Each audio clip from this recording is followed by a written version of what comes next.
I read Hyperion for the first time last month, and I was so excited to see how it stacked up to Dune and Foundation because those are two of my favorite science fiction books from like the classics era to compare. And out of the three, I think Hyperion might actually be my favorite because it tackles so many subgenres of science fiction and it does every single one amazingly. I really loved the use of a frame narrative within this and its callbacks to Canterbury Tales because I really enjoyed the Canterbury Tales back when I was taking English literature.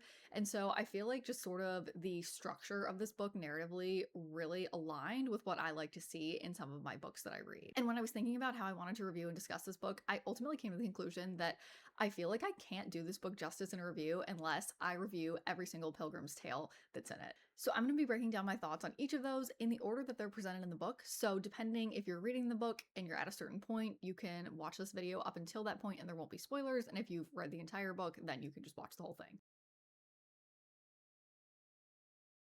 It's quite interesting to me that the first Pilgrim's Tale is the most horrifying out of the six that end up being presented because I went into the story and you sort of hear about the strike and you're so curious about like what it means relative to the narrative and how the strike is going to play a role in the narrative, and immediately you're just sent into this like horrific narrative. And understanding that we were getting this tale through the eyes of a Catholic priest, I was so interested to see how the religious commentary would unfold because I feel like one of my favorite things to experience in sci-fi is conversations about religion, and specifically religions that view humans as one of the singular forms of life in the universe, and how does that work when that belief is challenged by the existence of some kind of alien or artificial creature? I feel like the story really excels at exploring how would one make sense of their existing faith when extraterrestrial life comes into the equation.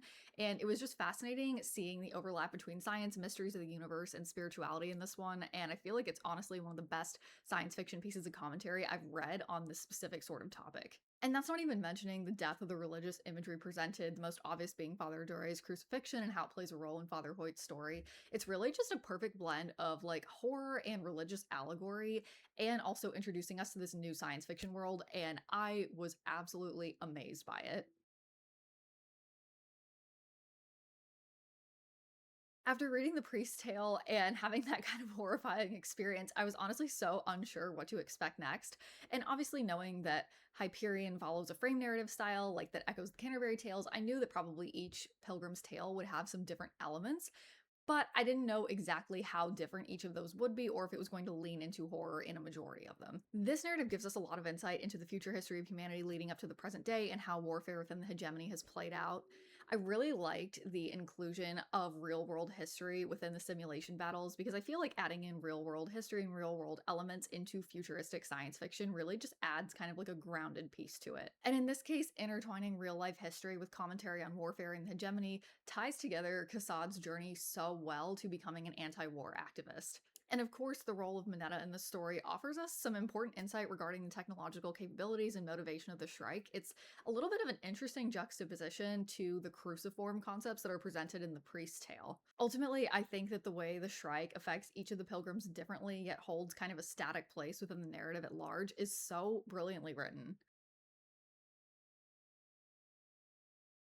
Martin Solenis, from the beginning of the book, offers profane and satirical commentary, so going into his tale, I had a feeling it was probably going to take quite a different turn than the first two. I feel like when you experience a character that acts so differently from the rest of the main cast, it's immediately kind of a call out that there's going to be some different element to their past. I really love this narrative's perspective on humanity, technology, and how they affect art itself because it's decently rare to see protagonists within science fiction works that are artists or creatives, and I feel like this tale illustrates exactly why we need more of that within the genre. This tale also gives us a lot of important details about Earth, the so-called Big Mistake, and the Last Cataclysm. Unfortunately, a lot of elements of the history of old Earth are predictable, not in the sense of this tale being written badly, but because a lot of the themes and actions of humanity are so realistic to the times we live in. And additionally, I also think this tale's commentary on a futuristic publishing industry and sort of the struggles within that, and Solenis's struggle with finding inspiration and finding professional success is such a fascinating read within this larger science fiction narrative. The use of the Shrike as a muse, albeit horrific in this story, really just differentiates it from the previous two because we see some pretty clear disdain from both Hoyt and Cassad in their narratives. Ultimately, this tale is just kind of riveting from start to finish. It never really feels like you know where it's going at any point, and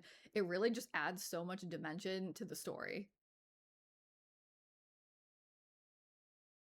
This is where we start to explore the reality of the Shrike and the time tombs entropic technology. I always love the inclusion of entropic technology in science fiction if it's done in a thoughtful manner, because truly, from a thermodynamics perspective, entropy does rule the world. This tale perfectly combines commentary on tragedy, religion, and the nature of the time tombs. I said earlier that I really enjoy when science fiction explores sort of this intersection between religion and like higher powers that may be extraterrestrial and things we don't understand, and like how does one grapple with that and their spirituality. And I think this is sort of a brilliant second foray into that after the priest's tale at the beginning. I think it just emphasizes really well the kind of like internal strife and struggle people have with their spiritual beliefs when things happen that they don't understand the meaning of or don't understand the reasoning of, and it frames it through a lens of alien technology kind of causing that. And I think that that's just such a cool intersection of science fiction and like a relatable type of event that a lot of people may experience in their lifetime. And now we've gotten to the cyberpunk of it all. If you know me, you know I absolutely love cyberpunk themes, and I was delighted to find this in Hyperion because, in full transparency, I had heard it was a space opera with leanings towards fantasy elements, which it 100% is. So I didn't really expect there to be sort of a foray into cyberpunk in one of the Pilgrims' tales. This is where we first start to understand this deeper role that artificial intelligence plays in the story behind the scenes that up until this point we haven't really heard much about. Learning more about the inner workings of the technocore and cybrids and this notion that artificial intelligence has kind of branched out into its own civilization is such a fascinating concept to think about. There's so much important information we get in this narrative, and experiencing it through a detective's perspective really just adds another layer to it. I will also say I enjoyed the romance element in this one. I particularly like reading sci-fi romances. I know fantasy romance tends to be like the more popular genre, but I think I've always just preferred sci-fi romance because that's kind of what I grew up reading, and that was largely how I was introduced to a lot of romance.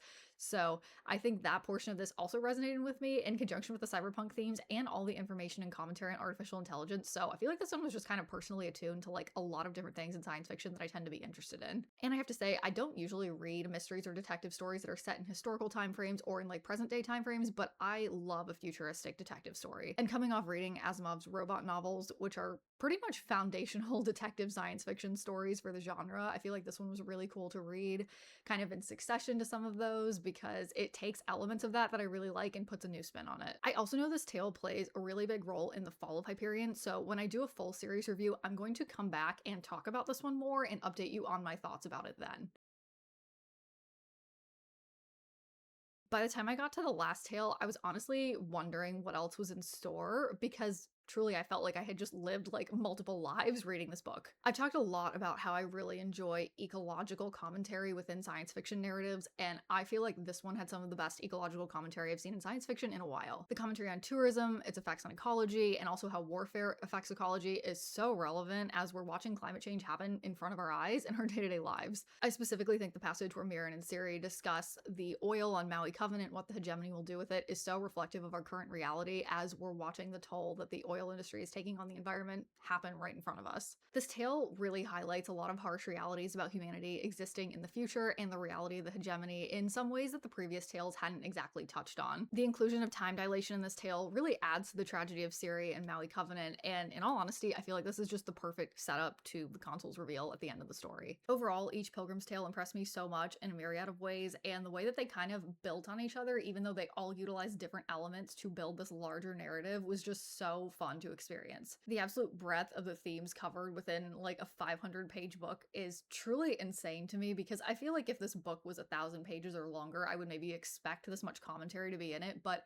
I feel like for how much this book tackled, how much ground it covered, it truly included so much commentary on so many different topics in the process, and that's just really impressive in terms of pacing and narrative design. Ultimately, it feels like a world tour through science fiction subgenres, and I think it's just a book that honestly, if you read it, will stick with you probably for the rest of your life. In all honesty, I feel like I struggle to put into words how I feel about this book because there's so many different aspects of it that I love for entirely different reasons. And when we compare Dune, Foundation, and Hyperion, specifically the first installments of each series, not the series at large, I feel like Hyperion is ranked first for me. I say this as a huge fan of Dune as well. I mean, you can see Dune Messiah on the shelf behind me. It's one of my top 5 books of all time. But where Dune excels as a space opera with fantasy elements, Hyperion excels within a multitude of subgenres ranging from body horror to cyberpunk, and also sets all that within a larger space opera setting. So honestly, I just feel like it's really hard to compare the two. As I'm filming this, I have The Fall of Hyperion and Damien and the Rise of Endymion sitting on my desk to read, and I'm so excited to see where the story goes. I've had some people tell me not to read the last two books in the series, but I fully believe that in order to have a complete review of something